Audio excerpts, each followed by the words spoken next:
இன்னைக்கு மதுரை மாநகராட்சியில் பாத்தீங்கன்னா வரி வருவாயில் மட்டும் 200 கோடி கொள்ளை அடிச்சிருக்காங்க.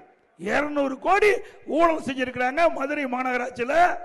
அந்த 200 கோடியில நீ சிந்திச்சு பாருங்க. வீட்டு வரி, கடை வரி, குடி வரி, குப்பைக்கு இப்படி வரி போட்டு அதில் இருந்த வந்த வரிய 200 கோடி கொள்ளை அடிச்சிருக்கிற கட்சி திமுக கட்சிக்காரங்க.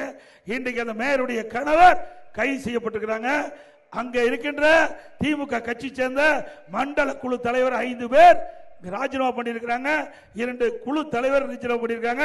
பல அதிகாரிகள் இன்றைக்கு சிறையில் இருக்கிறாங்க. அதே போல திண்டுக்கல்ல 4.5 கோடி ஊழல், அங்க இருக்கிற அதிகாரிகள் இன்றைக்கு சிறையில் இருக்கிறாங்க. திருநெல்வேலியில ஊழல் நடைபெற்று அந்த பங்கு விரிப்புதல திமுக கவுன்சிலருக்கு பங்கு விரிப்புதல பிரச்சனை வந்து நம்பிக்கையில்லா தீர்மானம் வந்து அங்க பிரச்சனை. அதே போல காஞ்சிபுரத்தில் பிரச்சனை, அதே போல கோயம்புத்தூர்லயும் பிரச்சனை.